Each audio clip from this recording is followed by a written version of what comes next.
Smash that limiter! And myself. Because you were talking while we were bloody live. We're making noises anyway. Hello, everybody. Welcome to episode 20. This is Hello, everyone. some pretty good fucking news. Episode 20, we're still going. We haven't given up. That's awesome. Especially for me, you know. Usually I like to lose a little bit of fucking chill. Thought I'd wear my Aussie shirt, you know, because couldn't be fucked wearing anything else. Well, you gotta wear clothes, otherwise you combust into a lamp. That's it. I would not. True. I would not be comfortable not wearing clothes on a podcast. That's a little bit weird for me. Anyway, so episode 20. And the title is Life Goals because the last couple of episodes, Spliffy and I have kind of touched on, like, you know, a bit of life lessons and a bit of things that we've experienced and whatnot. So we want to sort of talk about goals in the forms of car goals, life goals, fucking you name it. You know, what sort of tips and struggles that you might encounter through life. I can all tell you one very simple thing that will help you in life. Let's wrap your trap. Don't have kids too early. Trap. Yeah, don't have kids too early on. Like, you know, kids, although a lot of people love to have kids, but honestly, if you use protection, you need to make sure that you try and avoid having children too early on when you're not set up in life. Otherwise, you've already just made yourself a big-ass handicap. That's a really good life goal to learn. Unfortunately, teenagers don't really understand that, but you know. Well, teenagers don't really understand a lot of things. No, actually, they do not. Probably most things. No, see, I'm lucky. I do not have children, so it's a little bit easier for me, but I still struggle in my own way, you know. Well, I mean, you got to find struggle somewhere. You're never going to get away from it. You never are. So, what sort of tips and tricks have you got for life goals, Spliffy, to not sound like an infomercial? Well, actually, here's something that's sort of been thinking about, like, ever since it happened. Probably about 8 years ago. Yeah. No, that sounds incorrect. Yeah. Probably. Oh crap! So what year was it? I think it was July of 2016 when I had this sort of epiphany. Yeah. Where I was second trimester of university. Yeah. And I think at this point, my laptop that I was using for uni, that I was halfway through a project, went into infinite boot loop and died. So I lost my project on that. So I actually had to request an extra week on that to get that done, which I did. Yeah. But I remember I was stressed out of my mind. Like it wasn't even one of those consciously aware type of stress. It was just that thing in the back of your head that was just lingering and just wouldn't go away. That kind of level of stress. And I was listening to this song, "Got No Time" by The Living Tombstone, and it came to the verse. It came to the verse. I can't remember. I got this headache and my life's on the line, and I had at that moment I really had an epiphany that essentially I need, because one of my biggest problems was that I wasn't sure if I wanted to do what I was doing. Yeah. And then hearing that verse or that phrase made me realize, like, fuck it, I need to just do this. Basically in the hopes that with the goal that it does kill me, so that way I know that I'm basically giving it my absolute all, essentially. And it was literally at that moment that I just decided, fuck it, I'm just going to let this kill me if that's what it takes. It was at that moment where that stress actually just disappeared. I don't even know what the hell happened to it. It's like literally, it was almost like the headache and the stress just leaked out of my head. It was incredible. It was an incredibly euphoric epiphany. But that would be probably it's probably not healthy to say, but I'm going to say it anyway. But essentially, if you've got a life goal, pursue it with the intention of it killing you, Yeah. because that's probably where you're actually going to find success. You're never going to find success on the sideline and watching other people do what you want to do. You just have to No. do it and take the hits where they come. Yeah. And so that would be my little piece of advice there. Um. Yeah. Success. You do have to work for success. You gotta like do the best, learn from others. You basically any sort of tool that you can have, utilize it. And if you think that, all right, I'm gonna say some controversial things, right? If there are things that will give you an advantage over others, take it. Whether it be going to a school that will one up you in terms of like getting into the higher education that you need to go. If it's like an extracurriculum degree or a night school or something that will teach you a subject that will give you a one up on the other students, or hell, even if you're like, I don't know, say you're fucking Sparky, right? And you just go in as a general electrician, but you decide to expand your knowledge and start learning refrigeration stuff. A lot of Sparkies do that, but that will give you a one up on everyone else. Gives you more qualifications, therefore you can earn more money, and etc. etc. etc. I also know some people that have learning multiple trades. For example, mechanics. Swing it back to automotive stuff. There's a few mechanics that I know that have done their diesel mechanic course, and then they branch off into electrical, and get a certificate in that, and a license in that. So then that way, not only are they an automotive mechanic, but they're also automotive electrician as well, getting them the one up over other people and stuff like that. Especially if you're starting off your own business, it's always good to broaden your horizons and never put too many eggs in one basket. I'm not saying like, go along the lines of a person is multi-talented, is a master of none sort of thing, or is like, knows multiple things, master of none. You could still master what you do as a profession, but always do the extras to give you that little advantage that will help you over others. And I think that will make you a more successful person. That's why a lot of people that start off businesses, they already have an established business, but they decide to go to business school, or get a business degree. And the reason for that is not because they need it. It's because it will give them and teach them tools that they will be able to implement in their own business to grow, which will give them a one-up. I mean, it's a dime a dozen, but, for example, the old owner of the company that I used to work for, he was actually an accountant before he started his business, which gave him like a big edge on other businesses in the industry, because he knew how the money flows. He knew how to bring the tax threshold down. He knew all the ins and outs on the background of a business, where a lot of business owners, they just know, I sell this product at this profit and I keep doing this and then I make money.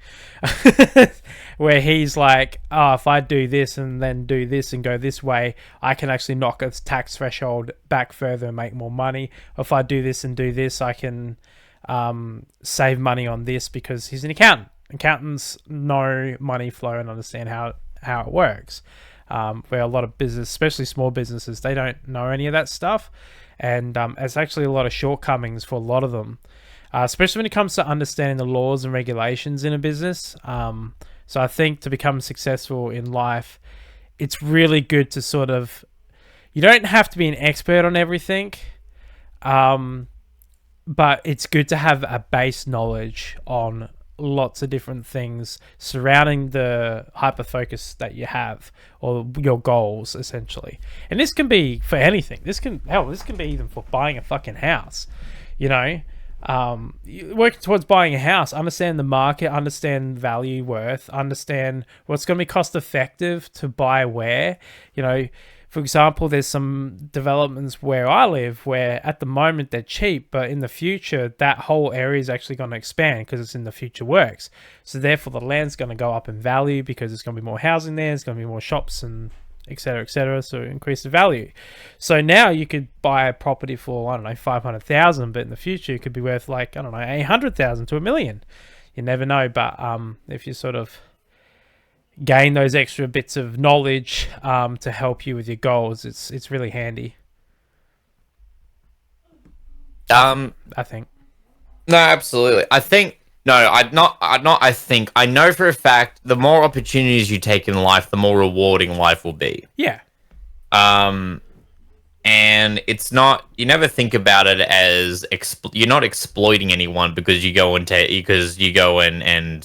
do and take an opportunity to, oh, what shall we say, to go do something better. Like there's nothing exploitative about that. It's just you taking an opportunity to be able to, if you want to, think about it as helping other people, get get an opportunity for themselves. Yeah, exactly. I like, I don't think I'm considered myself very successful in my life goals and whatnot, but at the same time, I'm in a situation where I can start sort of making a change, and I've always put myself in situations where I'm safe. I still take opportunities and whatnot, but I never go. I never go to like, what the biggest thing that segue to this, but it's a good example, right? Say you need a whole heap of goods, say all your white goods and your fridges and stuff like that. What I do is I would buy one appliance at a time and just bear with it. So say, for example, you need a fridge. The fridge is probably the most important thing because you need food, right? So you buy a fridge, but you only buy the fridge like on its own. So you need a washing machine. Well, I can't deal with the washing machine. So to save money, I'll buy a hand washing machine. You know, the camping ones where you fucking put in the tumble and you spin it and then... I do, yeah. Yeah, so you buy something like that. Yes, you can't afford... This is like bottom of the pit fucking poor. So you buy that instead. You wash your clothes for a little while. Yeah, it sucks, but you can wash your clothes still. And then eventually, once you build up your money again, then you buy the washing machine and et cetera, et cetera. You do things small increments... so then that way you're safe. Because the problem is, and I've seen this happen, where someone I knew bought all their white goods in one go on a credit card. Oh. They could not pay it back. And they had the debt grow exponentially over like 5 years. When I told them not to. Especially what made it worse is they actually had a working appliance. So I said, they just wanted an upgrade. Yeah, exactly. I said the fridge works, so why do you need a new fridge? The washing machine works, but it damages the clothes. So I would probably upgrade the washing machine before I would upgrade the fridge, because the washing machine is damaging your clothes, which will cost you more money in the long run. So that is probably the best thing to do.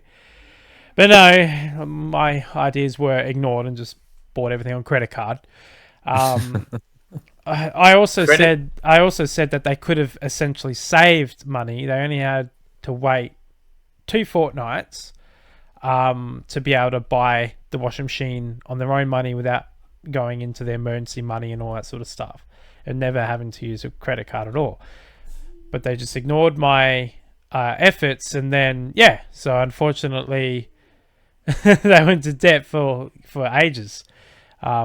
And they still struggle to this day because they didn't learn anything from their experience when it comes to money and stuff. Like, they aren't, they're not well off, and they own multiple cars, like 3 cars. Like, why would you do that? What? No, you don't need 3 cars. Two at the absolute most, not 3. All 3 are pieces of shit. Oh, beauty. So... it's a Ford FG Falcon, piece of crap.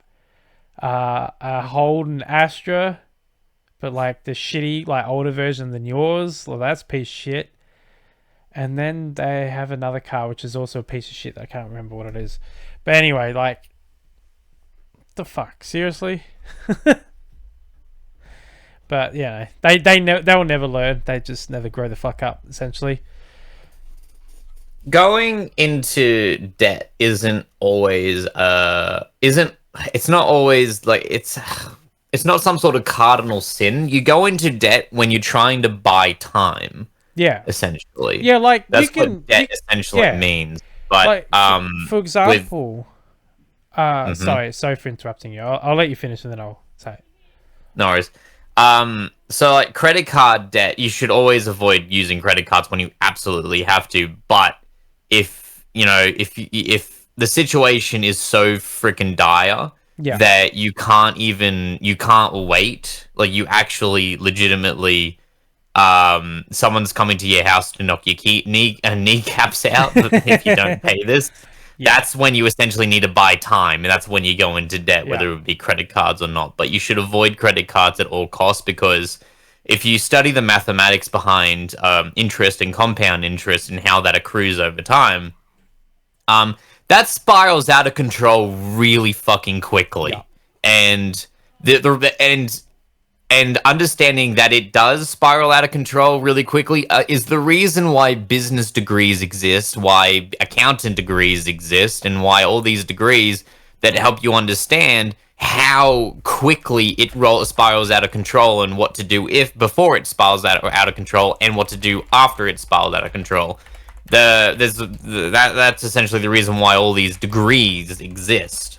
Yeah. So what I was about to say, okay, so you're 100% correct in that. Sometimes you need to go into debt for you. Okay, so you can use debt to your advantage if you think about it smart, right? So, for example, I have a car loan, and there's a few different reasons why I got a car loan and bought a car. One, the car that I owned, which was a Commodore, was just breaking down continuously because it was getting really old. And I wanted a more modern car that was more reliable because I wanted less Ks. So I bought a decent car with very low kilometers. The Navara only had 50,000 kilometers on the clock, which is very, very low for a 2014 year car at the time when I bought it. So I went into debt for that because one, I needed a credit rating, because if you don't have a loan before you go into buying a house, you don't have a credit rating and you can get knocked back by banks for that. It happens. Not all the time, but it does happen. So for you to get a credit rating, you need a debt and need to pay it off within the contractual agreement. If you pay it off too early, that gives you a negative credit rating because the bank doesn't make money off you, so therefore why are they going to give you more money? And then obviously if you pay it too late or you don't pay it at all, it's going to tank your credit rating completely. Where if you just pay your debt for the 7-year time that most car loans are, you come out with a triple plus rating, which means that the bank looks at your credentials when you apply for a house loan, and they look at it and go, oh, this guy, he plays by the fucking game. He plays the rules. You're going to make money from him? Yeah, fucking approve. So that's, a really strategic idea. Now, the credit rating can be, like, the debt that you get is up to you. Like, you could just get a small personal loan and just pay it off over the agreed time, and that will give you a good credit rating. Or you can get a small, cheap car, and that will give you a good credit rating. My car was a bit expensive. It was like 30 grand at the end. So, it's a bit expensive, but it's not that costly. Like, it's not that big of a difference out of my paycheck or something like that. You certainly got to make sure that you budget for it, of course, but, like, I sort of set up so when it comes out, I get paid, so I never see it. So it's kind of like a set forget sort of scenario, the way I set mine up. And then you got the other avenues where you can use them for advantage. So, say for example, at the moment, my computer's dying. Some of you have probably heard me talk about it a lot, but the computer's fucking tanking. It's gonna die. I don't know. It's a ticking time. It's just gonna not work one day. And so I've been saving up parts and stuff like that to build a new computer because I want to build a proper desktop computer. And so I've been doing this for I reckon 2 months now.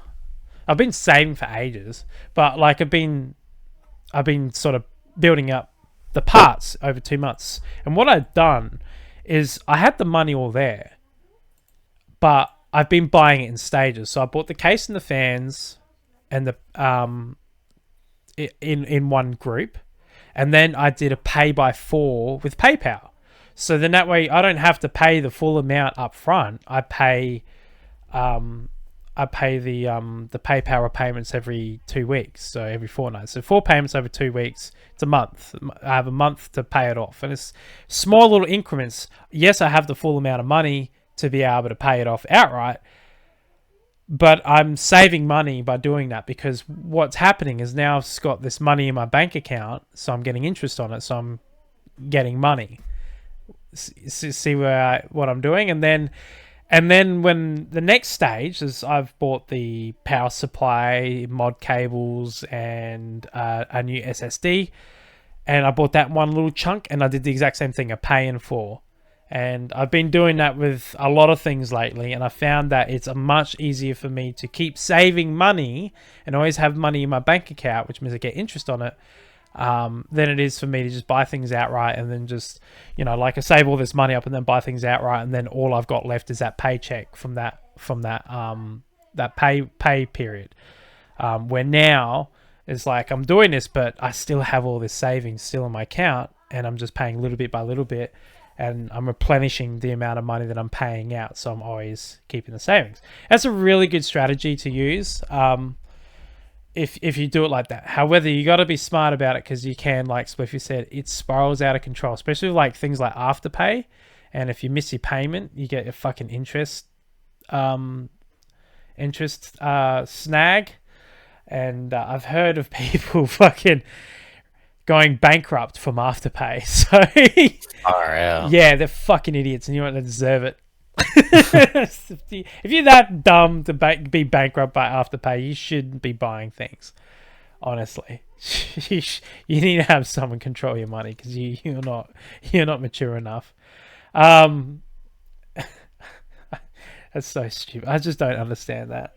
I really don't.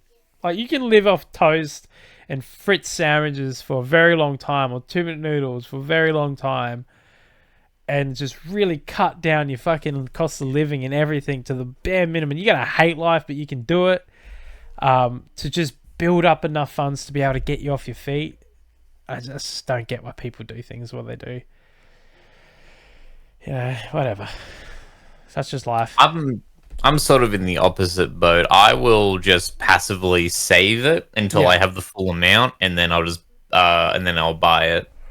Yeah, I used to be like that, but I found that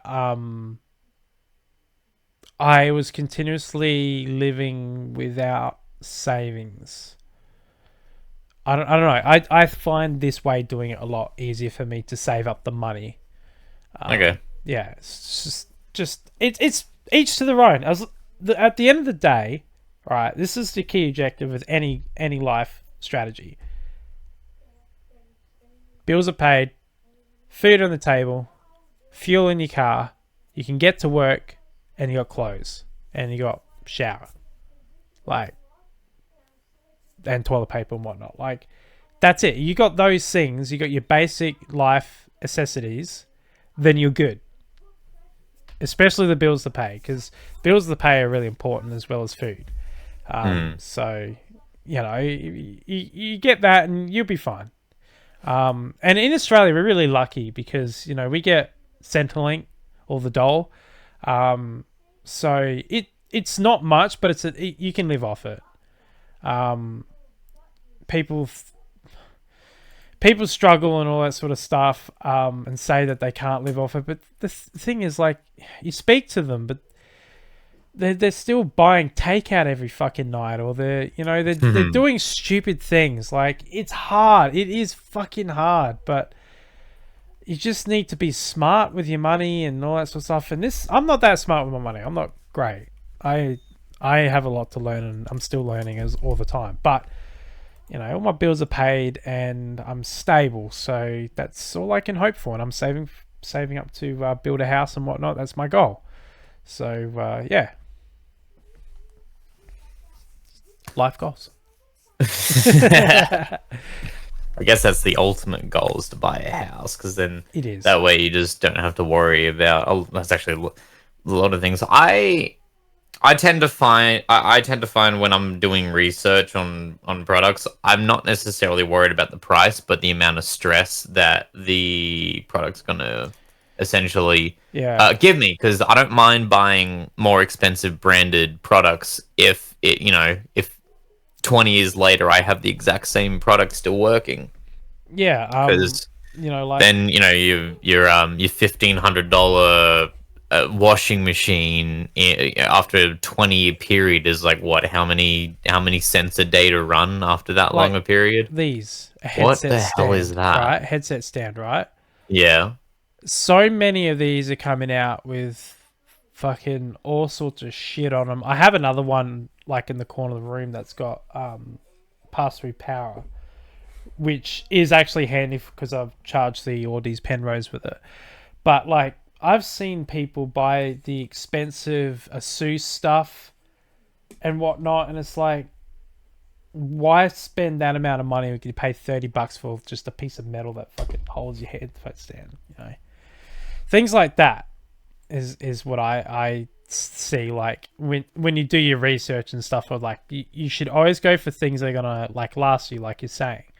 That's what that means. It's a piece of metal, like that will last you forever, unless you drop it or throw it across the room or something like that. But Well, even then, if it's made out of a decent metal, it should be fine. I honestly think if you threw this would snap the screws under here, because like, No, those bolts and screws are pretty damn strong. But yeah, you should always get things that last. That's why I got this microphone, because I know Blue's reliable.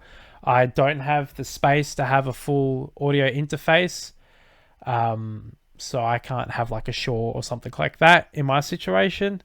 I got my K100 Corsair keyboard because it's a good fucking keyboard, and the reason why I like it is because it's optical, which means there's no moving parts besides the spring for pushing the key down, which means it will last longer than, say, any other mechanical keyboard. Because optical mechanical, the only mechanical part's a spring, which you can swap out and get another one. So this keyboard would last me very long time. I just got a generic fucking mat and an IKEA table that's it's honestly fucking heap of shit, but it will last me. It does its job, and that's all that matters. So, the only thing that I didn't get that won't probably last me forever is the Navara. However, I did spend a lot of time and effort making sure it is reliable. And it is nice to see that I have the best fuel economy on the Navara forums. No one's got fuel economy nowhere near me. So that's a bragging right to me. It's like, they're all like, I get 30 mpg. This is fucking shit. And I'm just like, at the moment I have 9, and that's the worst I've ever been. It was 7.8 and 8.2 depending on like my driving. But when I took out the catch can, it went up to 9, which goes to show how much the catch can makes a fucking difference. Yeah, big difference, I suppose. It makes a pretty big difference, because it runs cleaner. So yeah, interesting. Well, I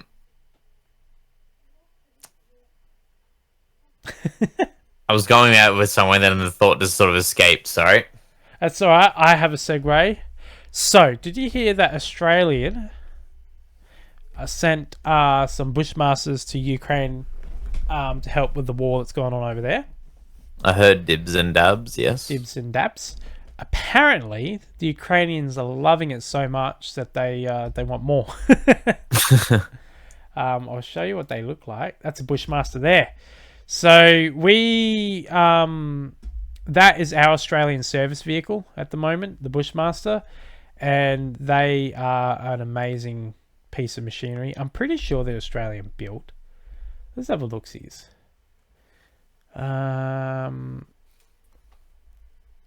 they're heavy though. 125, 12.5 thousand kilos. Jesus. 12.5 ton. Yeah. So yeah, that's probably uses very fuel heavy. like no tomorrow. Speed can go over 100 kilometers per hour, which is pretty good. It can do 800 kilometers and it weighs that much and is that long. Jesus. That's pretty cool. But we sent, I think we sent 3 medical versions and we sent a few of these over there and they're doing really well. The Ukrainians love them. I like them. I think they're a beast of an Australian vehicle. I can't remember if they are actually bloody Australian or not. I reckon they are Australian built though. I have a feeling they are, but I like it because they just look tough. They look, what's the word? Where it's like industrial, but like practical. What's that word? Pragmatic. Yeah, it's not exactly industrial, but practical. Military grade, industrial grade. I don't fucking know. It'll come to me. I'll probably bloody be sleeping. It will just come in my thought. But I just like the look of them. I also like the fact that you use remote control turrets on the top. Spliffy and I were having a private conversation about this before, and he thinks that it's not as cool as a guy exposing himself to the elements and the bullets sitting on the back of it shooting someone. Where I'm like, no, I love the idea of sitting in, well, it's not really comfort, but sitting safe in your hull while you mow down enemies. I think that's more practical because it costs more to sort of replace a person. It's also kind of sad than it is to, just direct swap like camera or something like that. It'd be great if we didn't have these sort of wars and these sort of conflicts, but let's face it, war would be universally regarded as bad if it didn't pay so good. So war also is like a necessary evil that we kind of have to do. Why? Well, if someone invades you kind of need to. Yeah, but which is what's happening in Ukraine. If they didn't invade you, then you wouldn't have to. So if they just sort of chilled out and did their own thing, they wouldn't have to invade you. This is no war. This is just a basic animal instinct, though. People don't realize it, man. But we're animals. We are animals. I know we're animals. We're gonna want things that other people have, and we're gonna take it. It can be as simple as like going up to a sibling and going, "I want your lighter," and just not give it back. Well, perhaps I wouldn't be so complacent. Yeah. Like it's just human nature to be this. Not everybody's like that. Some people don't even draw the line of a bloody not giving someone's lighter back. But people in power generally take. So we're always going to have that because we're always going to have people in power that just take everything. Because they're greedy motherfuckers. So, people can never just be happy with what they've got. Greed is a sin. I'm not religious, but it pretty much acts like one anyway. Greed is a curse. And you'll learn that eventually. Oh, yeah. Yeah. You should learn not to want, continuously want, because otherwise it will just like end up just causing a lot of issues, which is what we're just talking about with life goals. Is like greed in things like that will just consume you to the point where you end up with nothing because you go, I want this, and then now you're bankrupt because you got to afterpay debt. It's not even that. It's like if you say, for example, you buy a guitar or a musical instrument, Yeah. but you never actually play that guitar. Then what makes you think you need another guitar? Another guitar Yeah. isn't going to make you play better, That's it. because That's that's exactly it. something I've seen forever. Really, is that a lot of I think actually no, I've seen it forever, but there's when I first saw it was when I was at uni and people were always like, "Oh, I want this piece of equipment because it'll make me a better producer." My immediate thought was, "It probably wouldn't. You just really have no idea. You just really have no idea what you're doing." Because I remember there's a couple of compressors that are cool. They're awesome. Just Uh, keep talking, but I'm just closing the window so you don't get the yeah, my mum and nephew coming through. yeah, it's okay. So there's a couple of compressors. There's the Dyne 3 compressor and the LA2A. Both of them have quote unquote their place, but a lot of people buy the LA2A thinking, "Oh, I wanted to do so much more. I wanted to do so much more. I want to be able to do this with that. I want to be able to control all sorts of things." Oh, the Dyne 3, and then they get the Dyne 3, which has pretty much every single control you'd ever want on a compressor. It's actually my favorite compressor to master with. Um, and then a lot of these people who play with the LA2A get the Dyne 3 compressor, and they just not really making anything good with it. And it's not the piece of equipment that's the problem, it's the producer or the engineer behind the piece of equipment that's not doing a good job, but Yeah. they're still wanting more and more control, and and oh, what's it? And it's you need to practice with what you have in order to get good, in order to be able to say, in order to outgrow what you have, so then that way you have the ability, you have the reason to actually get more. Yeah. Because then you have, instead of, you say for example, you start with an LA2A or start with a 6-string guitar, and then you get so fast and so fluid, and you can create all these harmonies, but you find it really limiting. And then Yeah. once you find it really, really limiting, you go to, say for example, a 7-string or an 8-string guitar to get even more of that artistry that you're after. Yeah. Yeah. I am gonna take a little break. This is normally I don't do this, but I just need to duck out for a second. I'll Yeah, just no worries. quickly go to the quick break menu, play some music in the background, and then I'll be right back. Yeah, Just no worries. bear with Do you us want for a me to second. keep We won't be talking, long. or do you want me to not talk? I don't know if you'll come through. Hang on a minute. Okay. Well, I might just. You can still talk. Yeah, it's cool. Okay. I'll just mute myself. Yeah. If you just want to explain, tell some Things. stories, like why Okay. we're gone or something like that. Yeah. Okay.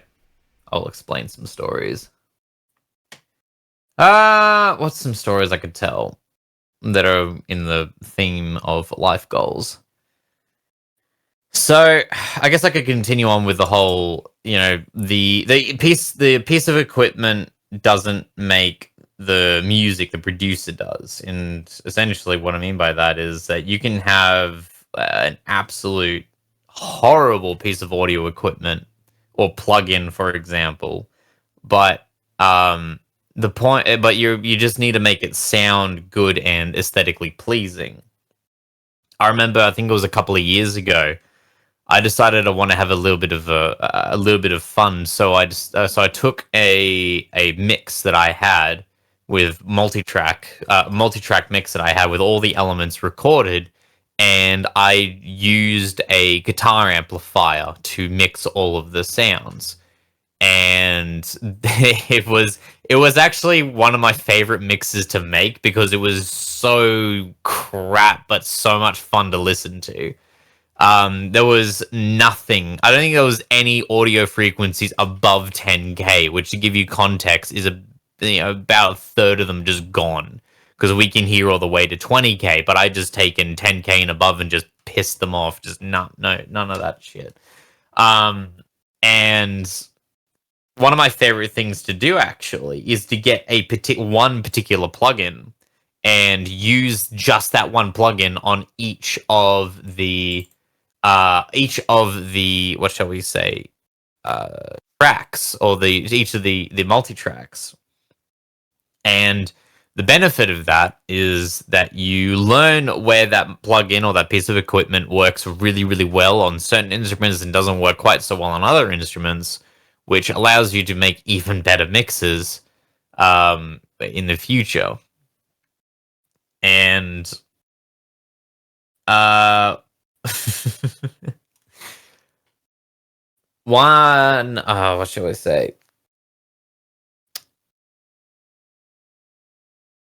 I've gone dead. My brain has gone dead. Sorry. Um,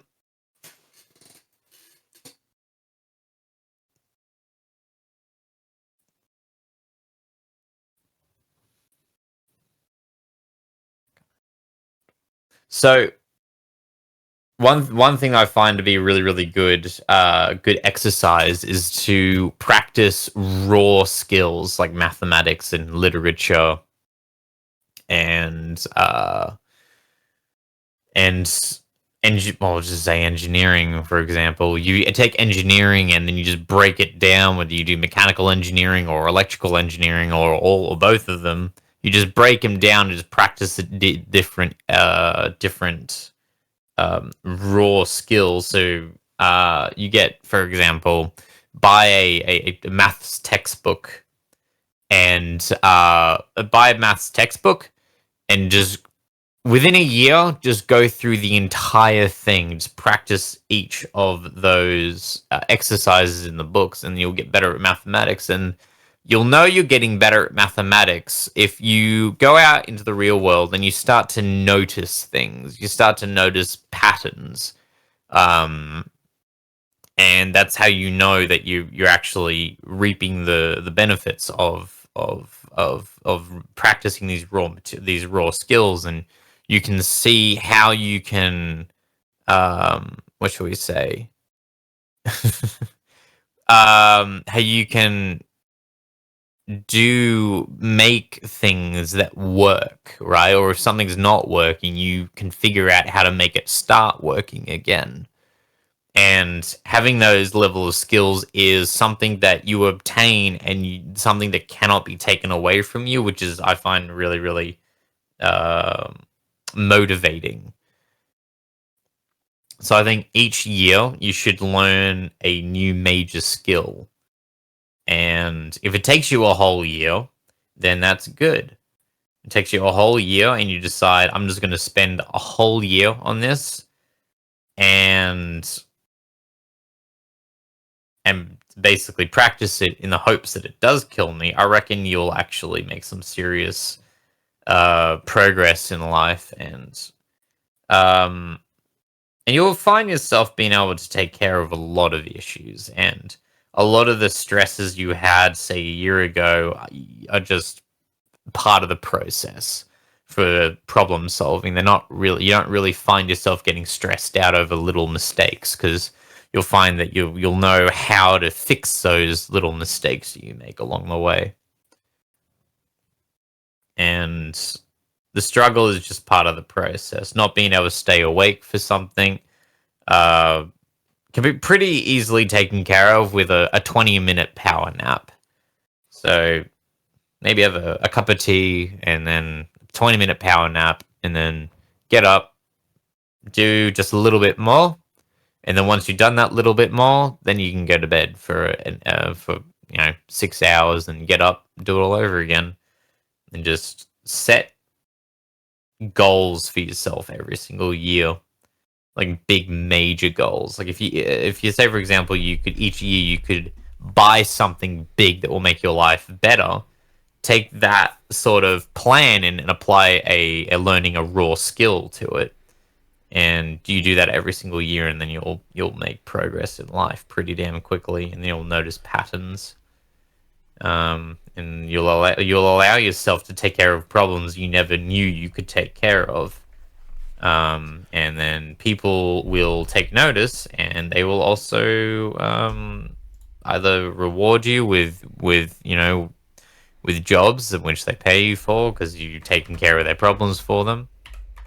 And it's honestly one of the most satisfying feelings that you can get by basically fixing an entire building by just problem solving. Okay, so the Bushmaster is manufactured in Bendigo, Victoria. Oh, I know. I've So been there. they are Australian built. That's fucking sick. I love it. So sorry about that. About 30 minutes away from Tittybong. It is, isn't it? It is. Sorry about the little wait. I had to duck out for a second or a few minutes. I don't know how long I was, but yeah.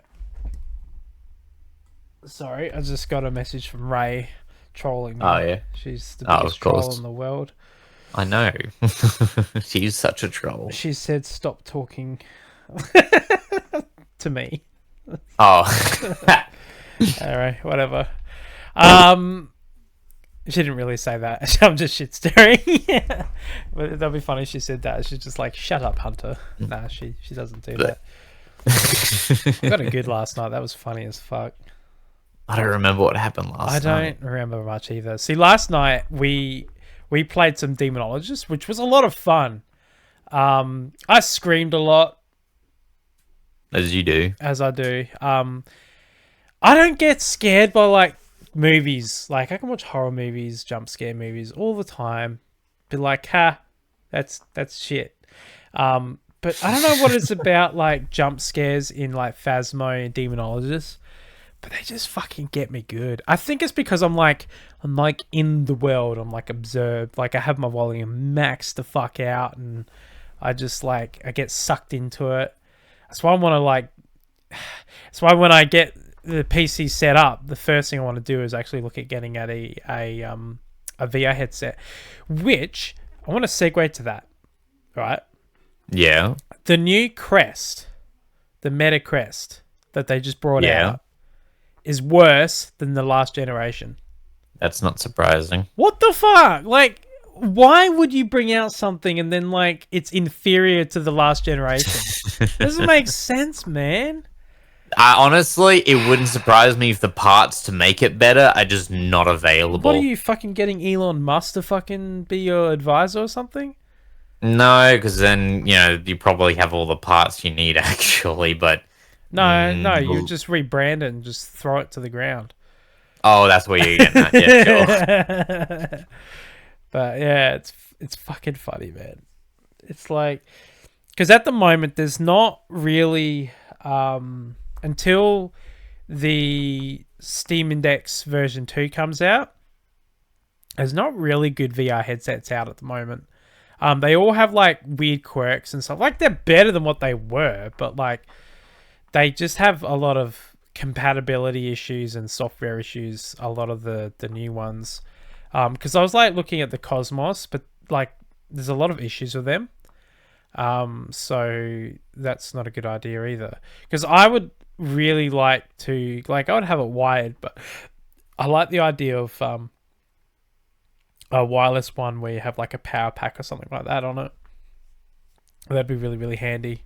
Because the number one thing when you're in VR headsets, I don't know if you know this, Spliffy, but when you've got wires on the floor, you trip up on them. Yeah, I have noticed that. Yeah, well, not personally, but some people have some really cool setups. They have like a VR room, and then they've got like like a boom gate like that. Yeah. On top of like the roof, and then the wires come down, and then it sort of holds the wires up, so then that way you can walk around the room without getting tangled. Kind of like that's how you're supposed to do it. Yeah, it's kind of like the same system that's on like car washing, like do-it-your-own car washes, where the cables and stuff. Oh like yeah. On that big fucking arm that swings around the port. Yeah, that's pretty cool. Yeah.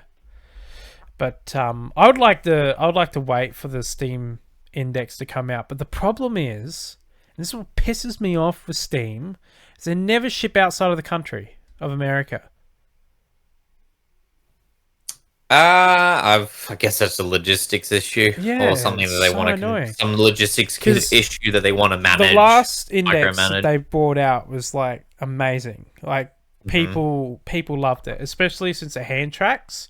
And like in Yeah. VR chat, like I don't know, viewers who don't know what VR chat. VR chat is like, think of a adult version of Roblox, although there is a lot of kids in it. But like, it's Mm, well, Roblox is the same in the sense that people create their own worlds. It's basically just a community hub, essentially, where people can make their own worlds and then be whatever character they want to be as an avatar. You don't actually have to have a VR headset to do it, but if you want the full experience of VR chat, it is handy to have a VR headset. But there's a whole community of non-verbal people, whether it be their deaf or hard of hearing or just non-verbal in they're just general. mute. You mute, yeah. So there's an actual sign language now in VR chat. It's been around for a while, where someone's sat down with a group of people and they created an actual hand sign language in VR chat, because you are limited on the avatar's movements. And it started when the VR Valve Index came out because of the hand tracking.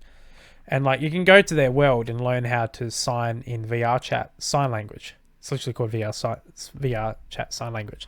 And I've come across a fair few people that speak it too, because like, I'll be like standing in a group and I see two non-verbal people in the corner just doing this with their hands, and I'm just like, oh, okay, so they're doing the sign language, because I've seen a lot of the tutorials, so I kind of I wonder get if the signals and what they look like. Stumpy's on. I wonder if she, um, I wonder if they use that language. I don't know if she does or not. I'm not too sure, because she uses speech to text. Oh yeah, that's Yeah, true. yeah. Because she does talk, she just doesn't talk to you. Yeah.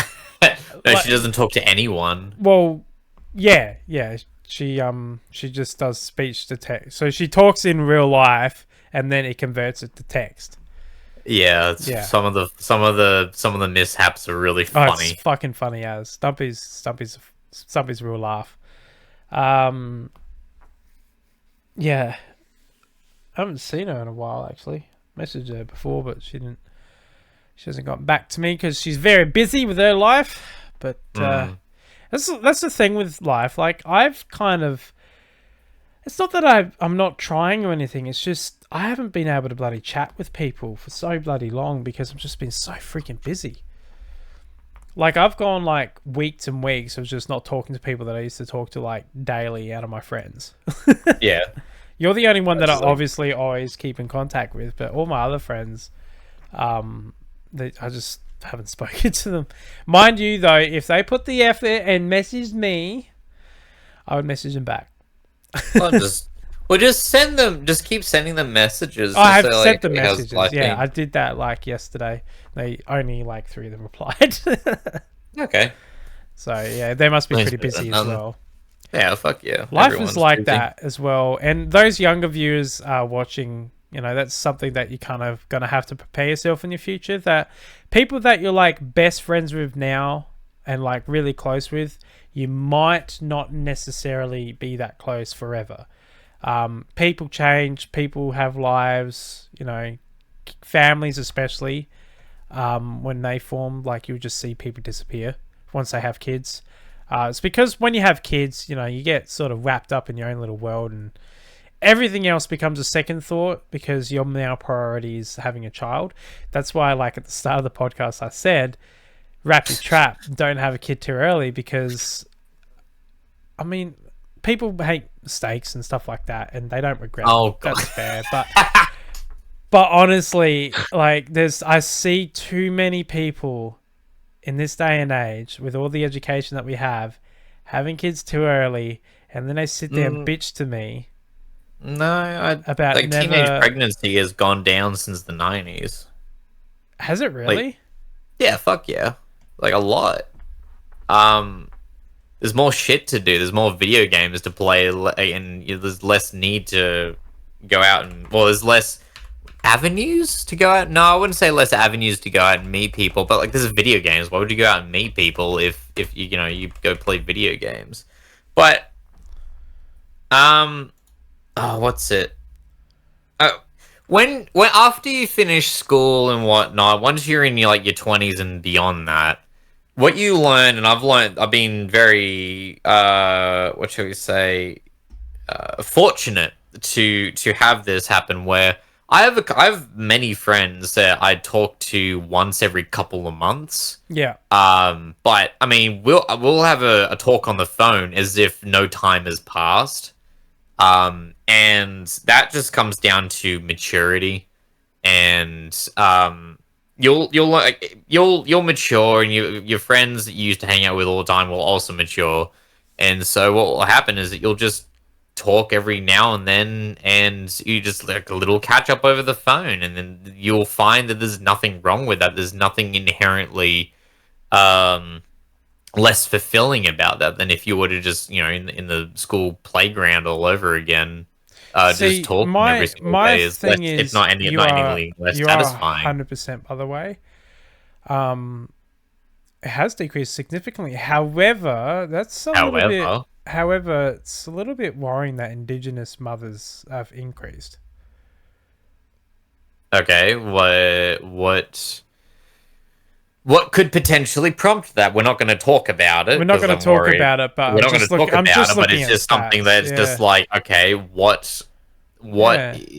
I don't know. I'm not going to So speculate on all, it. all I'm going to do is just say the numbers. All right, that's all I'm going to say. Okay, so from popular birth and teenagers mothers in 2016, from 2016 to 2006 to 2017, as the overall population has decreased in teenage mother births by Yeah. 40%, which is pretty good. That is huge. That That is is huge, pretty dude. good. Holy Yeah. crap.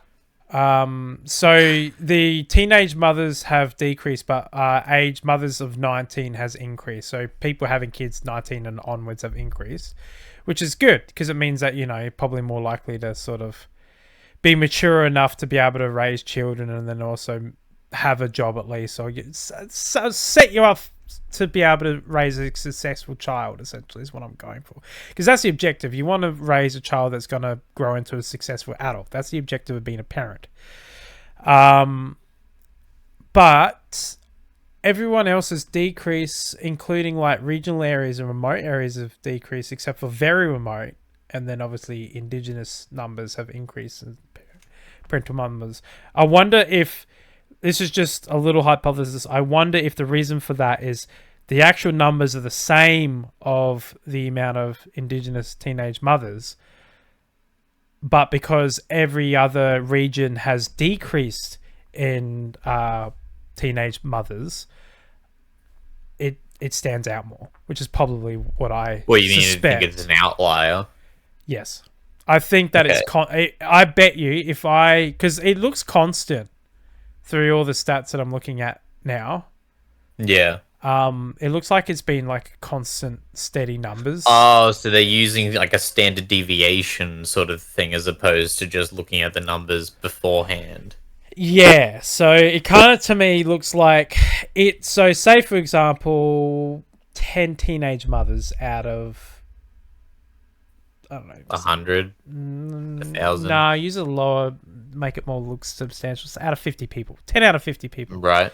right? And then it's 20%. yeah, and then there's like all your other different percentages and whatnot. Next minute, all the other percentages decrease significantly by 42%, but that percentage of that one populace is still the same. So it's going to look a lot worse, isn't it? But in reality, it's actually been the same all the way through. Yeah. So this is a problem with stats. See, I did statistical analysis as part of my degree because when you do ecology surveys and stuff like that, you need to know stats because you need to work out population density, you need to work out birth, deaths, and marriages, and population growth, and all that sort of stuff. I cannot remember half of the shit. And one thing I learned is stats can be so manipulative. Oh yeah. It is so easy to make statistics look to your advantage. Oh yeah. And the government does this every single day. In fact, we were taught. So you know how like when you go through university, you get taught about reliable sources and stuff like that. Yes. Government agencies are not regarded as reliable sources to That is anyone with not half a that is brain. not surprising whatsoever. Anyone with half a brain knows government sources are non-reliable Yeah. because governments lie. It's a fact. They're going to lie. It's what they do. Oh yeah, absolutely. Their stats are always skewed to make make them look good. For example, here in our state, Yeah. get some good goss on this one. Here in our state, our jobless percentage has decreased, right? Over Yeah. the last 6-7 years, right? But they regard people that are jobless are people that aren't studying and don't have a job. Right. Aren't So studying. yeah, so they're counting people as going to university or just school in general as employed. Yep. See how wrong that is? Yeah, that doesn't make I'm sense. sorry, 'Cause if you're studying and studying alone, that's not a job. You're not earning an income. you're not able to pay your bills. That's not what Yeah. employment is. Yeah, so by them Um, saying that, it's actually incorrect. And the way they skew it even more is to be on the dole. After a certain God. period, they force That's you. literally the definition of unemployed. They force you to go into courses, so then that way they can take you off the unemployment statistics. God. So they like enroll you into like fucking TAFE courses and shit like that. That's all government paid, and then they take you off the stat that you're unemployed now because you're I studying. mean, I Dude, suppose this- fair trade. This is the fucking shit that they do.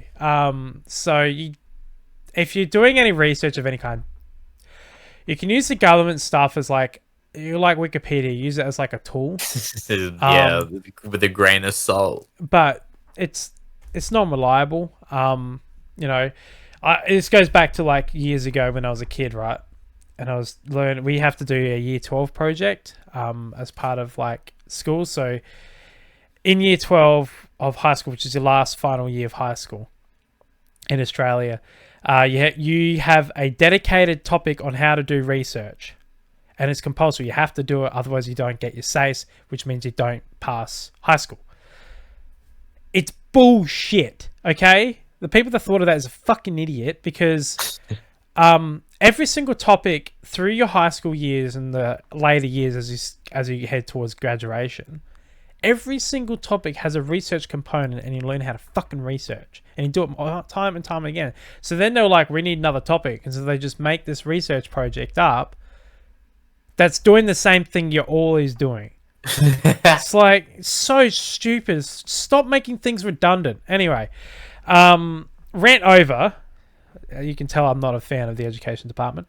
Yeah, I love going to high school just to waste time. I hate it. I hated high school. You don't Yeah. need it, honestly.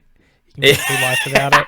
I'm serious. You can get through life I without it. honestly, if I could get my time back from all the fucking history lessons, I Fucking couldn't hate it. tell you how many times we studied the First World War, and I could not fucking care either way. If you want to succeed in life, you want to follow a TAFE course like trade, drop out at year 10. Fuck year 12. You don't need it. Honestly. And if you want to go to uni later on, you can still go to uni. All you have to do is get the stat test. It's not very hard. A couple of months of pre-studying, you're fucking in, mate. Like, it's really... Like, I did the full proper thing. I went and did year 12 and I worked my ass off and I got into university. But you know how many people I went to uni with, Spliffy, that never did year 12? A lot. A lot. And they were doing science and fucking engineering and being doctors and stuff. They never did high school. A lot of them dropped out in year 10 or 11. And I'm just like, why did I continue on to year 12? I could have saved all that money. I did the same thing. I went to year 11 and 12 and did university. Most of the people I went to university with were my age and also did all the same things. But I mostly this is gonna sound really fucking stupid. Yeah. I finished year 11 and 12 because I was so bone lazy, because I was so depressed because of high school, Yeah. because of history. Yeah. It's like there was no happiness in history, and it really bummed me out. And as a result, I went through year 11 and 12 because I was too depressed and unmotivated to drop out and get a job. See, I was lucky because I went to an agricultural school. I did a lot of science subjects. So my year 12 was actually a lot of fun. Oh yeah, Yeah, it was. Like, the topics themselves were actually a lot of fun. You know, I did biology, metal tech, animal studies, probably wouldn't and fucking surprise me I if you think I did that. did English. I think that was it. Yeah. English was a bludge because I was in the Oh yeah. That's the other I thing was always too. in the special kids group because I have Yeah, dyslexia in English. I can't spell. I can't imagine words in my head. Like, if I think of I can't actually picture the word in my head. I physically cannot picture it in my head. It's just not there. So I've always struggled with English and spelling and writing and all that sort of stuff because I cannot visualize in my mind the words at all. So the way I sort of remember words spelling is by just general memory, which is really weird. So, like, I can imagine I can imagine an animal, right? So I can, when I think of an animal, the animal comes up my head. I know what it looks like. I know the color, the patterning, the shape, how many toes, claws, all that sort of stuff. I can imagine the animal fully in my head, but I can't imagine the word on how to spell that animal. right. You know, I can't see E's elephant, like the word elephant. I can't see the spelling or the word in my head, but yeah, I can see the animal in my head. It's weird, man. But that's just how dyslexic works. I guess So I pictures was and always, symbols aren't the yeah, same thing in the human mind, which is interesting. yeah. I can't like picture symbols as effectively, but I can picture patterns and shapes. Yeah. If It's I was in high bizarre. school, oh, sorry, I didn't mean to cut you off. No, I'm done. Yeah, it's all good. Okay. If I was in high school all over again, I'd probably get kicked out because of all the classes. I just pack up my shit and just walk out and go Yeah, home. I just be like, fuck this. I'm not studying this. that's the same Because with year 11 and 12 English can be summarized into don't be racist and don't be a war criminal. Fucking beauty. I'm yeah, so glad I spent all this fucking time learning this shit. yeah. I Let's talk about the horrors of the Vietnam War. Let's talk about Agent Orange. Let's talk about all this shit. Like, can we talk about something happy for fuck's sake? But I remember, so going back to what I was talking about, the research project before I went on a Yeah. massive segue. Yeah. Um, so That was I a tangent. my research project was I cheated, okay? Oh, Because yeah. when you have advantages in life, like we said, with life goals, It's not an advantage, it's an opportunity. You just you took it. fucking take it. And my opportunity was Absolutely. I did something on a research project on something that I already had done in cadets. Yeah. Fucking may So as I well. created a manual on how to identify aircraft recognition Yeah. in cadets. Yeah. So I wrote one up and researched one in research project. So I did a project that I'd already had done in cadets for my Uh, year 12 research project. So it was already oh, finished. that's great. Day one, when I started it, I had already finished. The only thing I had to do was write out my journal and what I did that week, which I lied. No. And I had to get an interview with a couple people, write some emails, prove my references, all that sort of stuff. It was a lot of fun. The funniest thing that I did was my teacher asked me to get more information on the FA-18 Super Hornet. Yeah. And the information I wanted was a little bit more specific, not classified information because I did have access to that stuff anyway. So let it mind that. You get friends in high places. So I couldn't use that information because I didn't obviously want to fucking rat out the people that told me some stuff that is technically illegal to share. So allegedly. So I couldn't use information that the Australian government portrayed on the Super Hornets. What I wanted to know was the roles. They're multi-role fighter, right? They have different roles. They got reconnaissance, there's an electronic warfare variant and all sorts of stuff. But I wanted to know the specifics of the electric warfare and all that sort of stuff. Like, I'm not talking about like ammunition or bombs or fucking software they use, highly classified stuff. I just wanted to know, like, for example, the electronic warfare, what is it meant to do? Is it meant to block signals? Is it meant to eavesdrop on things? Things like very generalistic things that aren't actually classified that you can get that information from, that isn't illegal to get. But they didn't have that information on their sites. And so I asked the Australian Defence Force, can you provide me this information? And I spelled it out for them. An email. I spelled it out for them. Very generalistic what I wanted. And they just replied back, have a look at the website. And I replied back, I did. Your website doesn't have any of this information. It's for a useful project. I know this stuff isn't classified. I know it's legal to tell me. I just need to know the general gist of it. And they just replied back, sorry, we're too busy. Okay? So that's rude. Fair enough. I somehow managed to find the website of the Russian military information board. I don't know how I did, but I found it. And the teacher was with me. She was a really good teacher, actually. She was my English teacher, so like it was the biggest slack fucking lesson ever. And so I said to her, I'm going to try something to get information about what I need on the Australian aircraft. And she goes, this happened allegedly. No, this is legal because I did not. No one within our country broke the law. Okay. And me possessing it doesn't matter because I didn't steal it or anything like that. It was given to me by foreign forces. I did delete it though. So I messaged the Russian government, the Russian military government of fucking information or some shit like that. Basically, their spy agency. Yeah. Like their newly formed fucking KGB fucking agency. I managed to get hold of the information. I don't know how I did. And I emailed them. I said, hey, I'm an Australian Year 12 student. I've been having issues with the Australian government providing me this very basic information on our fairly new F-18 Super Hornets. I'm only after information that's generalistic, and I spelled it out to them.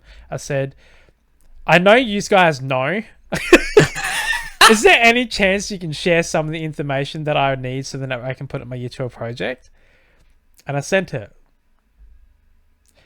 Within the next day, I got an email back in English from them. Yeah. And I showed my teacher, and she and I were like, our jaws were dropped. They replied back, I'm so sorry to hear that your government is not forthcoming to its citizens. We here at Russia, the Russians, such and such, are very forthcoming to our citizens. So we've decided to give you a little bit extra, and they gave me the whole fucking manual on the F-18 Super Hornet. Everything on it. I'm talking about the classified shit. On our jet. They had our manual. They had all its roles, all its kit out functionalities, how to put them on, how to assemble the jet, how to fucking service the jet when it needs to be serviced. Every fucking information on this F-18 Super Hornet that at the time was classified, those motherfuckers had it. Yeah, of course they did. And then they're just like, as a troll, they gave it to a Year 12 student. Yeah, that's gotta be like... she was gobsmacked as well as I am. She's like, "Is this legal for you to have?" And I said, "Well, No, it's actually not. I'm like, I don't know because, like, technically speaking, if I was to be given it from an Australian source, and yeah, 100%, because you know they sign non-disclaimers and stuff like that. But if it's information that's been espionaged or somehow acquired by an international service that then leaked it, it's illegal for them to take it. It's illegal for you to be in possession of such documents. That's where the legal part starts. I don't know, but it doesn't matter because it's all gone, disappeared. So, Yeah, so this happened allegedly. Happened allegedly. It's all like, you know, gone forever.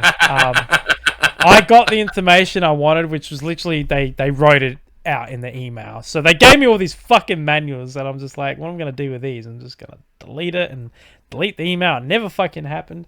Oh, that's fucking But then incredible. and then I quoted that the Russian intelligence agency or whatever the fuck it was called provided me the Russian. Yeah, I did. On your bibliography, that's incredible. I had to have an appendix where I had the email on there, and I had to deduct a lot of things on it because I bet. legalities. Holy crap! Yeah, so you know, it's funny as. And that was the last time your teacher ever asked a student to go above and beyond. She was just like, it's funny. My project got fucking audited too. And, really? Yeah, it did get audited, and they actually questioned a lot of things, a lot of sources, and like one of the other sources that I had, you know, he questioned this person, and like I had to get my friend to call him up and say, yes, I'm fucking real. I know what I'm talking about. Like, fuck off. He was an asshole. I loved him. He was a great That mentor. sounds like it. Yeah. So yeah, he was someone that I was friends with outside of cadets, but like they were in the military and they were a lot older than I was and whatnot. Oh yeah. But they were fucking, they're just so ruthless. But yeah, it was really funny because they were like questioning the teacher. They were like, "Is this real? Did the Russian intelligence agency really fucking respond?" And she's like, "Yes, they did. I saw the email myself." Oh wow. I just loved it how they gave a dug at the Australian government. I thought it was so funny. And it was like during a time where bloody Australia and Russians' relationships were very fucking rocky. I mean, now they're fucked. They don't even exist, but yeah. That's so not fucking surprising. Holy crap. Speaking of fucking Russian relations, oh god, yeah, where is this going? okay, so those that are wanting to buy Virpil Hotuses and hand joysticks and hand throttles and stuff like that, if you live in Australia, don't. Why is that? Because Australia has a freaking tariff on it because most of the components of Virpil is made in Russia. This is what you were talking about. Yes, this is what I was talking about. Okay, that's what you were talking about. Holy crap. So Virpil is mostly made in Russia and they import internationally. And I was on the flight sim communities the other day, and people from Australia were saying, don't buy Virpil, buy VKB and a few others and WinWing. And they're like, why? And they're like, well, I spent $700 on a Virpil kit. I ordered it and they sent it over. And then I got this letter from fucking Border Patrol where I have to pay $1,800 to buy it off Border Patrol. Holy crap. Because there's a fucking tariff. There's an extra tax on Russian stuff that we as Australians have to fucking pay. It's like, why? How the fuck does that punish Australia? How does that punish Russia? It doesn't. It doesn't. It just fucking reaps money off of, like, oh my god. It annoys me. It annoys me so much because, like, okay, Russians invading Ukraine. I get it. Okay, I get you have to put economical pressure on them to try and deal with it. I mean, they don't give a shit, honestly. Otherwise, they would stop. It's Russia. What the fuck is anyone going to do to Russia? They don't care. They do not give a shit. Otherwise, if they did care, something would have happened, but it didn't. So why continue? Why continue making Australians pay exorbitant prices for a product that does not go to the Russian government's back pocket? These are like people that literally have a little shed somewhere in the middle of fucking Russia, and they're putting together electrical components to make joysticks. Or they're a game dev, and they're making one of the world's most popular FPS shooters, Escape from Tarkov. Or another one is, which is a really sad one for me, you know MSI Afterburner? Is that the aeroplane game you recommend to me all the time? No, MSI Afterburner is actually an overclocking of software. Oh, that one. Yeah. That was created by a Russian computer scientist. So, yeah, he's a computer scientist.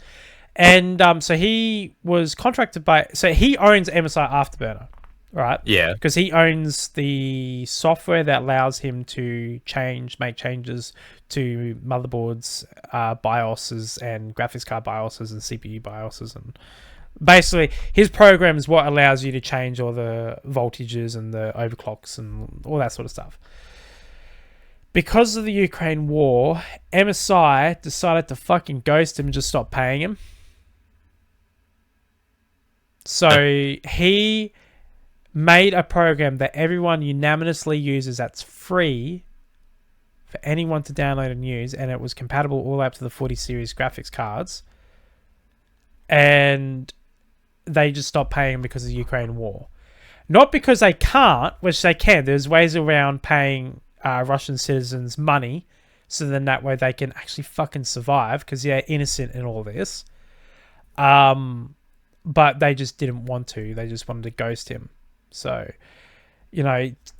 I see these actions of the companies and the governments punishing Russia as not punishing the government of Russia, but punishing the people like you and I that are just trying to make a living and get through life. Like, they're the ones being punished, and it's fucking wrong.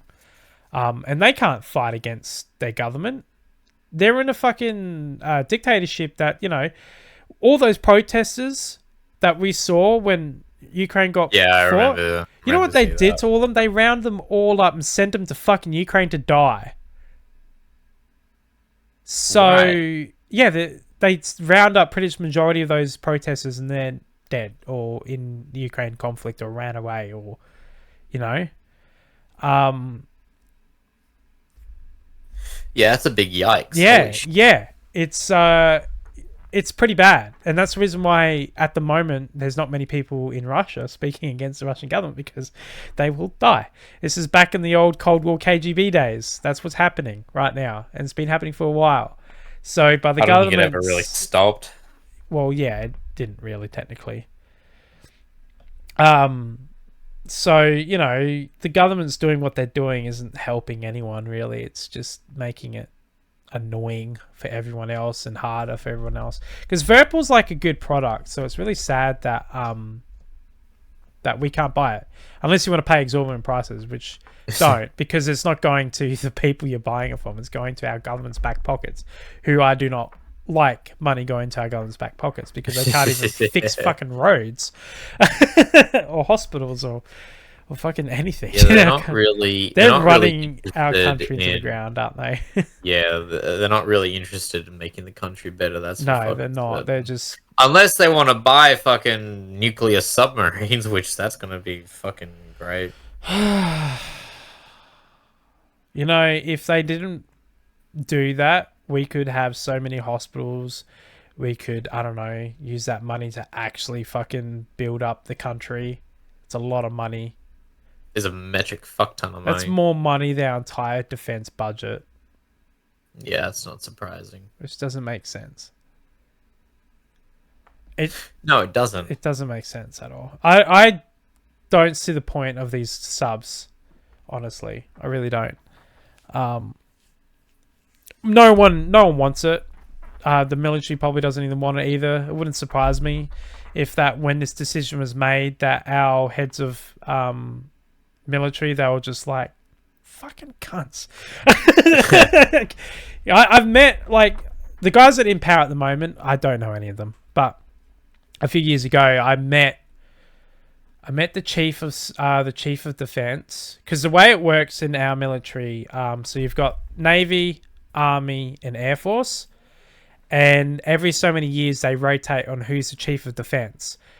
So it'll be Navy one term, then it'll be Army, and then it'll be Air Force. They rotate them around of who's actually leading the military as the representative of the head. But it's still a joint task force, so they all sit on the council essentially, and directly they directly respond to the Prime Minister or the Chief of Defence Force, which usually is the Chief of Defence Force, and the Prime Minister sits in every now and then. So that's kind of the way it works here in our country. It's not really that complicated. But I met the Chief at the time, I met the Chief of the Air Force, and I've met the guy that was one down of them. So he was in charge. Like second in command. He was in charge of the Air Force, like one down, but he was also in charge of the Australian Air Force cadets as a national level. So not only did he run a lot of the Air Force operations, but he also ran Australian Air Force cadets, which is kind of cool. He was a really nice guy. We got chatting with all us cadets and that with him, and I remember, I can't remember who fucking asked him, just straight off the bat, turns around and goes, how many times does the government make a decision and you guys roll your eyes and think, I fucking hate you? They literally said word for word that, by the way. They did say fucking hate you. All of them looked at each other and cracked up laughing. I said pretty much daily. Fucking hell. So, they obviously have a lot of arguments with our fucking government. Because, these people have been in service for a long time. To get to their rank, they got to their rank through commitment and dedication. Like, because a lot of people phase out of the Defence Force by late 30s. They retire. So, and it's really hard to obviously progress a career through the Defence Force. You have to be really good at what you do. And it's just funny to me that that they have to fucking deal with these knob jockeys directly, which is worse. It's easier for us at least because we can yell you fucking dickhead on the TV. Yeah. But them, they have to bite their tongue, and then they go home and they go, fucking this dickhead fucking cut our budget by X amount, so now we have to use these shitty fucking socks. So yeah, because our government doesn't spend that much money on our military. They spend a lot, but not that much really in the grand scheme of things. So yeah, they certainly spend more money on paying themselves than our own military, that's for sure. Yeah, that's a fucking sad. Yeah. Every year during the budget, they always give themselves a pay rise and then cut funding somewhere. You notice that? It's not fucking. No, I haven't really been cluey on that yet. If you ever look at this goes from local, state, and federal level of government. If you ever look at the budgets, you'll see that they've cut funding somewhere, and then they've given themselves like a 1.1% pay rise or something like that. Every fucking year they do it. Wankers. So yeah. It's just like, yeah, we're gonna give ourselves a pay rise for doing a terrible fucking job again. Pretty much, yeah. Yeah.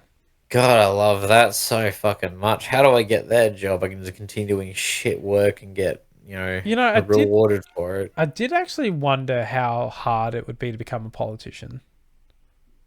Because I don't really know how you do it. I think it's more so it's connections, I'd guess, more so than meritocracy. Because I think that'd be a fun job. Like, could you imagine me as a politician? I suppose so. I could. I'd be like...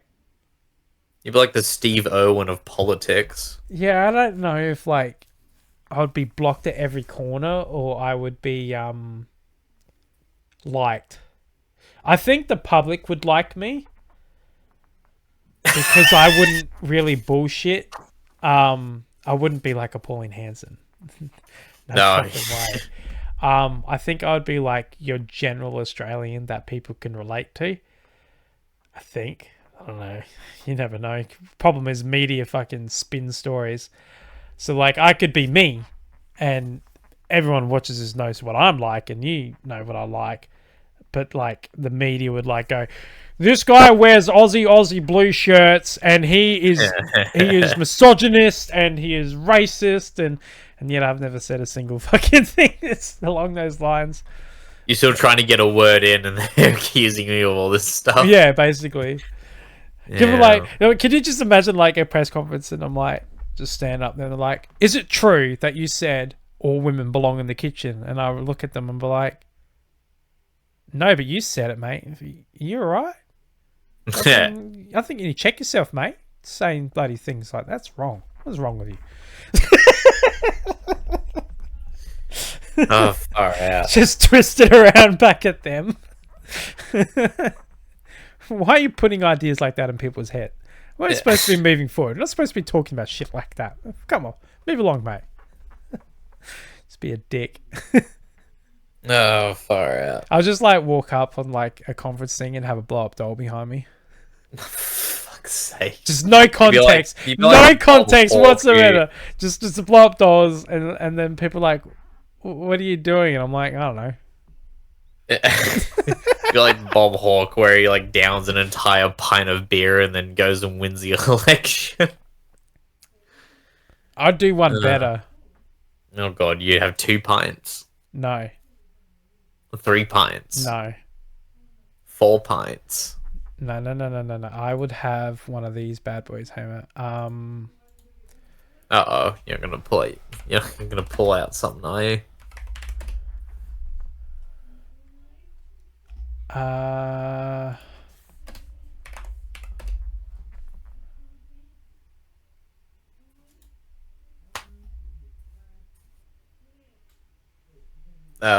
What are you doing? Hey, What are you looking? I'm trying to What are you find looking out. at? Where the fuck is You're gonna make video games compulsory? I would lift the R rating on all video games. The R rating? Yeah, because there's at the moment in Australia, rated R games are actually banned. Oh, real? Oh, yeah. Yeah. Of course they are. Yeah, they're banned. I mean, you can get some games like obviously, Rockstar can get theirs in, but they pay a lot of money to do it though. I'd get like one of these. Yeah. What is that? Fucking hell. I would have one of those, and I'll have it with all my other like fellow staff members, and we'll just fucking tube each, just down it, and then win an election. So that's what I would do. Oh, wow. I mean, I cannot actually have beer in it. I could like lie and have it as apple juice. Apple juice. I just have it as apple juice. It's very frothy apple juice. Yeah, just like actually have apple juice in there. And they're like, you're getting fucking drunk. You can't do that while you're working, blah, blah, blah. And I'm like, joke's on you, it's apple juice. And they're just like, oh, you're lame. And I'm like, yeah, but I'm responsible. Far out. Just play pranks on everybody.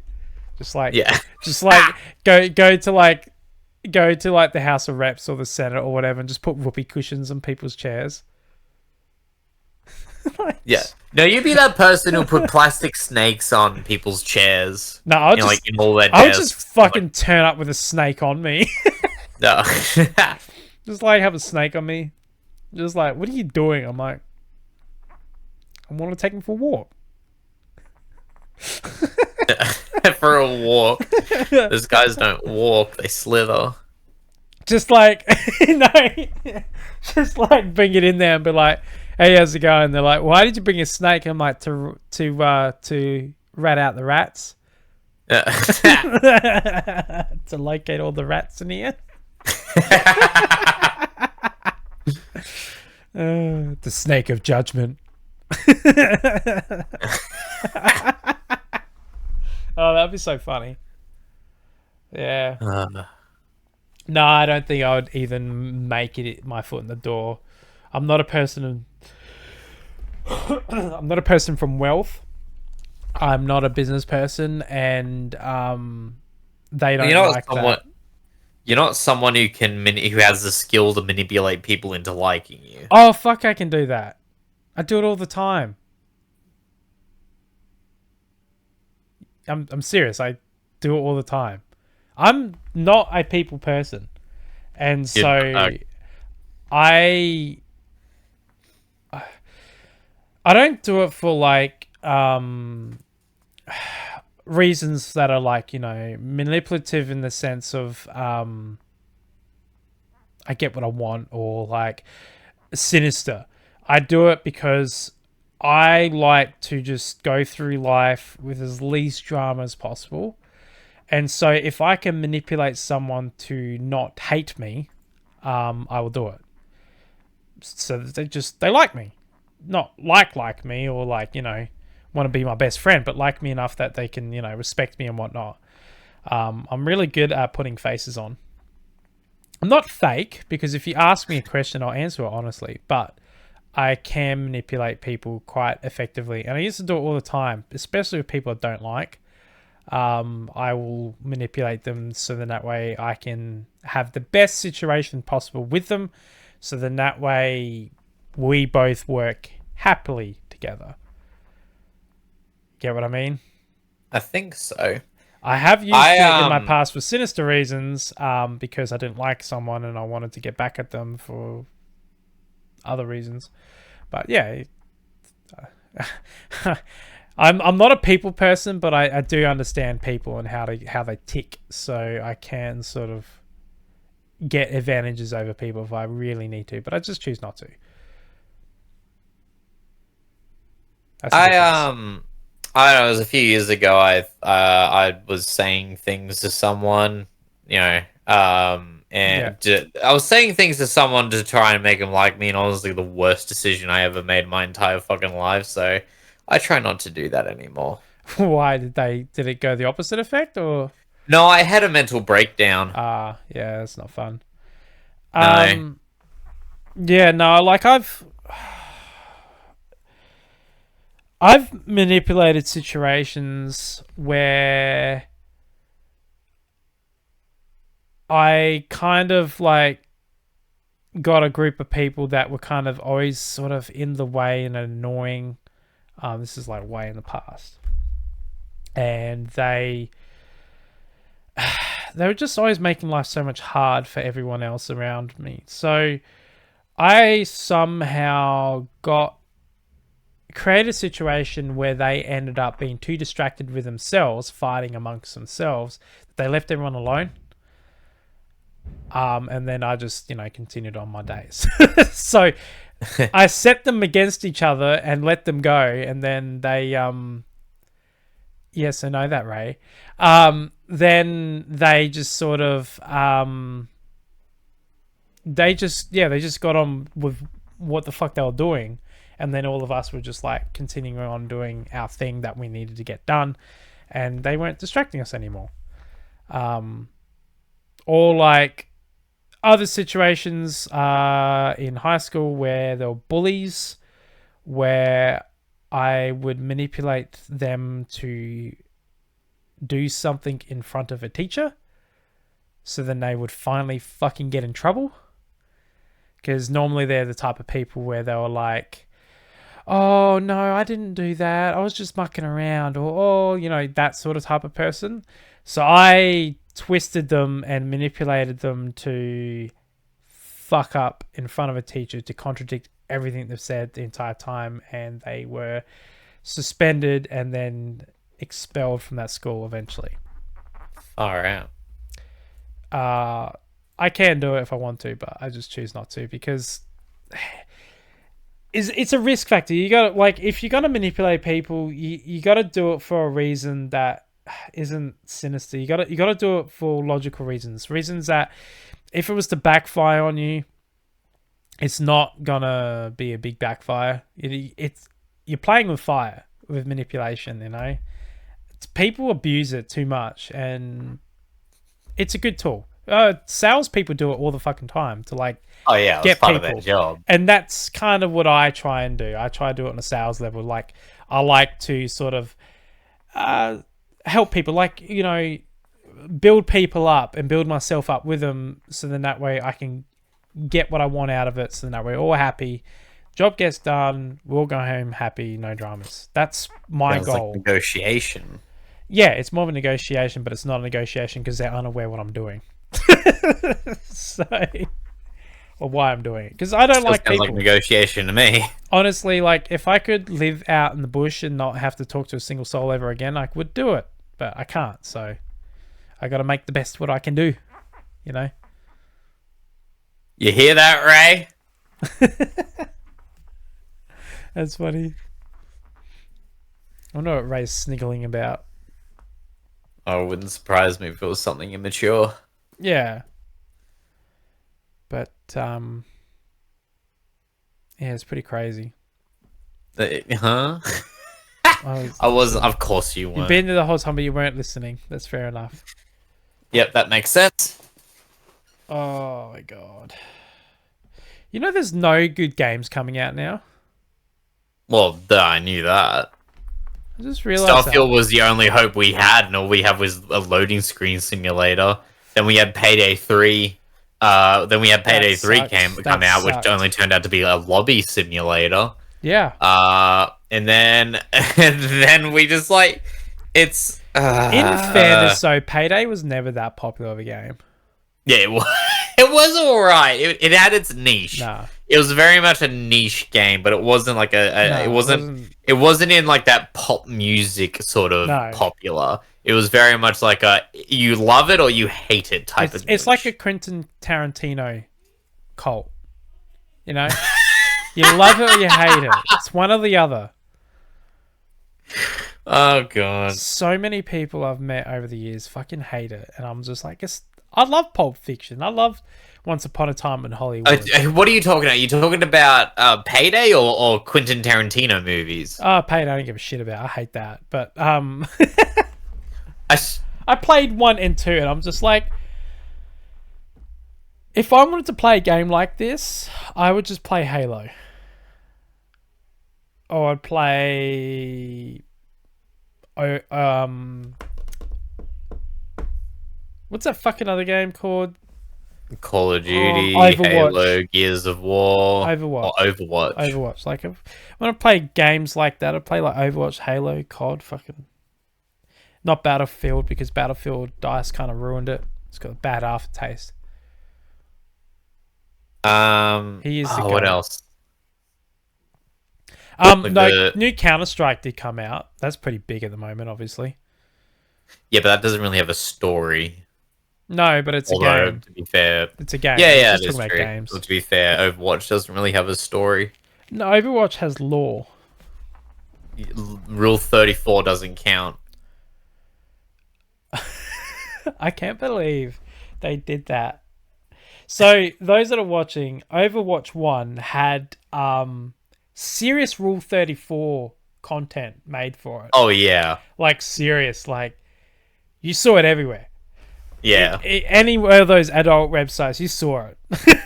Yeah, it's actually probably what kept the game prominent. I think so too. Then they brought out Overwatch 2, and so they avatar locked everything, so then that way people couldn't grab the avatars and use them in 3D modeling to make adult content with them. And within a week, it was broken. Yeah, wasn't they it really like, wanted those avatars. Wasn't it like broken, and the person who broke it made them all have a massive orgy? Yes, that's exactly that what is happened. the funniest thing I've ever heard in my entire life. Like, fuck you! I hacked your shit, and I'm gonna make them all have some fun times together.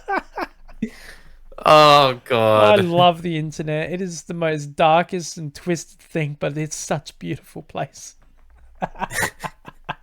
That's like, I've been watching SAO Bridge lately, and fuck me, is it so good. I just like how, okay, I'm a Sword Art Online fan. People find it weird because a lot of people hate it, and that's fair enough. Like, story's bland, it's pretty mediocre and all that sort of stuff. But I like it because I wish I was in that world. I like the abridged storyline better. It makes more sense. Well, It does. everyone does. Seriously, if you actually pay attention to the abridged storyline, it actually makes sense. They rewrote Sword Art Online better than the original creator of Sword Art Online did. That's great. Like, for example, you know, like the bit where Kirito parties up and all of his party members die? No surprise, eh? But So yes. in Abridged, it never made sense why he hid his level from them.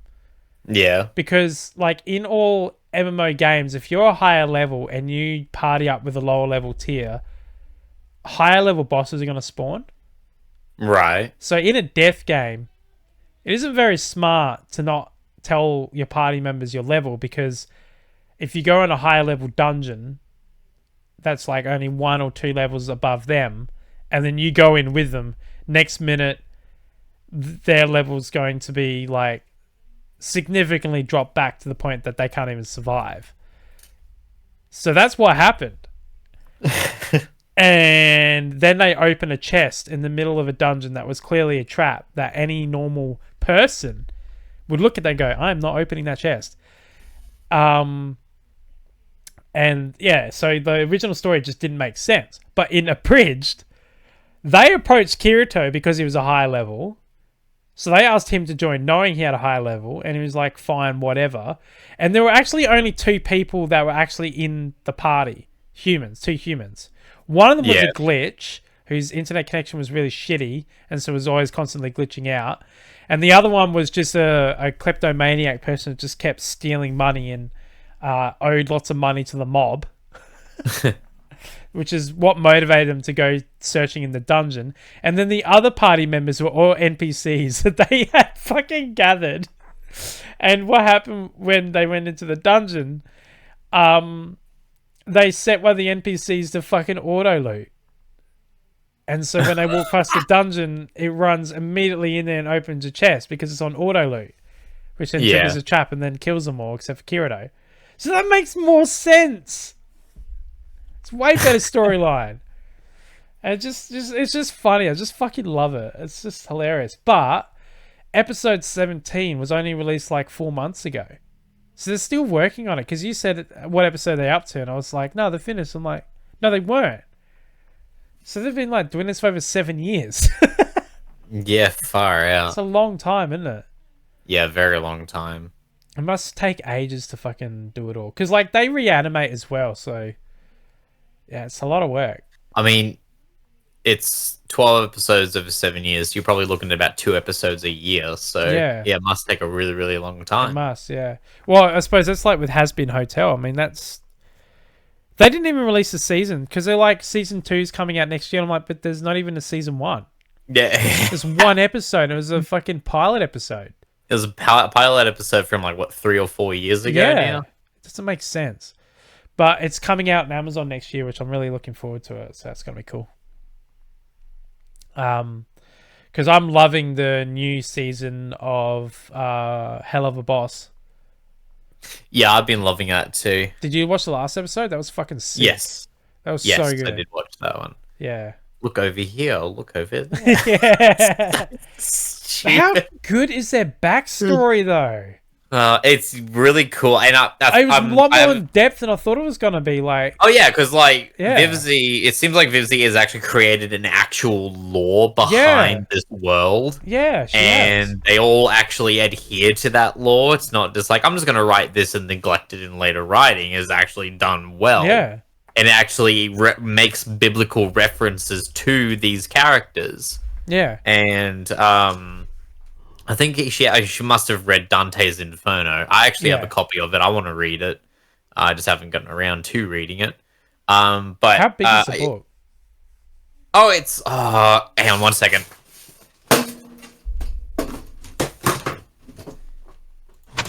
So Dante's Inferno.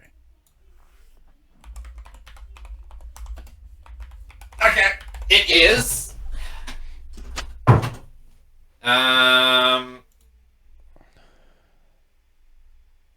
Okay, let's see. About I'm going to say 450 pages, about A5 size. Because it's all about the rings of hell, isn't it? Oh, sorry, I didn't have my headphones on. Ah. What'd you say? Dante's Inferno is all about the rings of hell, isn't it? Yes, about the 9 circles of hell. Yeah. And Dante basically just explores the Bible in a more what shall we say, in-depth look at it, or at least in his own theory of whatever the hell that means. So let's just Yeah, it looks really interesting. I have to say. oh, no wonder they have it in Latin and in English. Oh, this is going to be hard to read. Yeah, I was just looking at the Latin stuff then. Yeah, it's written in. It's like basically got 2 pages, and oh god, this is going to be harder to read than I thought. Um, never mind. It's actually about 250 pages. It's just that it's got one side is in Latin, the other side is in English. I thought it was just the 6 rings of hell or the 6 rings of sin. Why has this one got fraud, violence, heresy? Because there's 9 anger? circles of hell. Oh, is there? There's 9 circles 1, of 2, hell. 3, 4, 7, 8, 9. Yeah, I didn't know limbo was one. Yes, limbo is the first circle of hell, and it's essentially it's designated for babies who weren't christened. Ah, okay. So babies go to hell. Yes. Well, no, non-christened babies go to hell. Yes. Why would you send a non-baby to hell? A what? No, a non-Christian baby to hell. That's what I mean. A Like, non-baby. because they haven't had the touch of God, and so they belong to suffer in hell. So treachery's right at the core where Lucifer, the devil, is. Yeah, because treachery is basically betrayal. Fraud is like down there. Violence is up there. Heresy. I mean, I'm going to heresy, I guess. Anger, greed, gluttony. What circle would you like to go to? I would like to go to heresy. What I don't think I'd like to go to any of the circles of hell. Actually, I would make hell my bitch.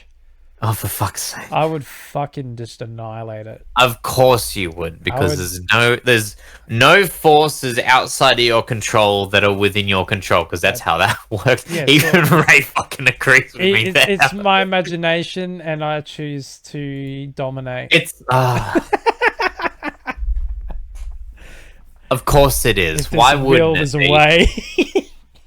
I love the positive mental attitude. The problem is the positive mental attitude probably won't get you into hell. When Spliffy guy goes to hell, he just sees like the Hunter banner all over the place, and you're like, "Fuck's sake, he did it." And then I'll probably say, "Oh, for fuck's sake, he made it worse." Yeah. just ends up like getting brought to me by the demons, and I'm just like on my throne, and all the leaders of hell like sitting on thrones with me, having our foot massaged by angels. And oh my god, why am I not fucking surprised? You're like, how did you fucking do this? And I'm like, well, I warned you what would happen if I decided to use manipulation for a sinister level.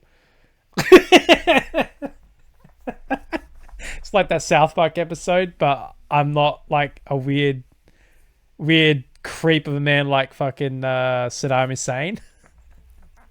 Oh god.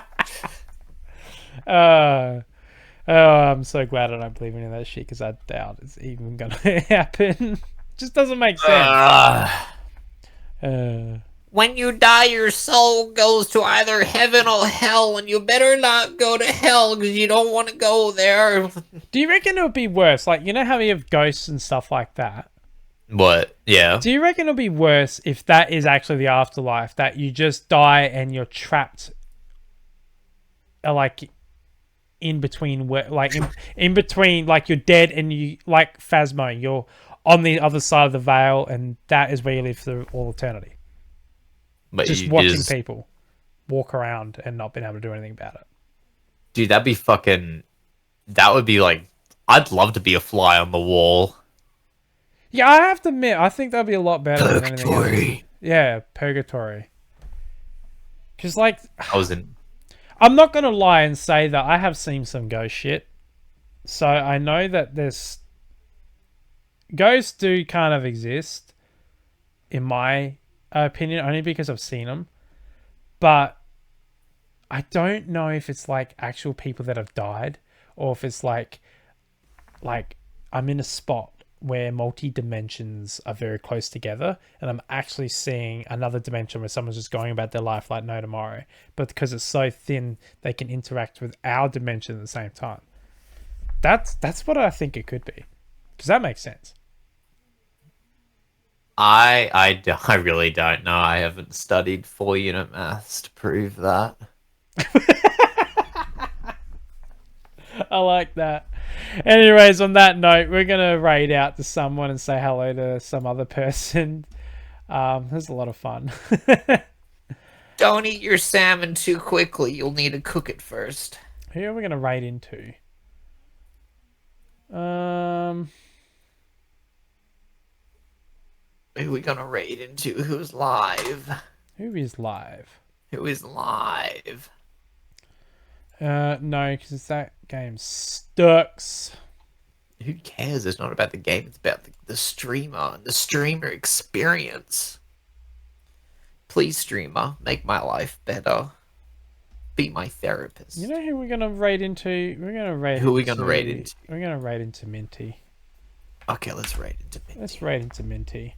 Let's raid into All right, everybody. I hope you have a good day / night, depending where on the world. Thank you very much for episode 20 of the podcast. It was a lot of fun. We made it. It was good. I really enjoyed it. Is that working? Yes, it is. Sick.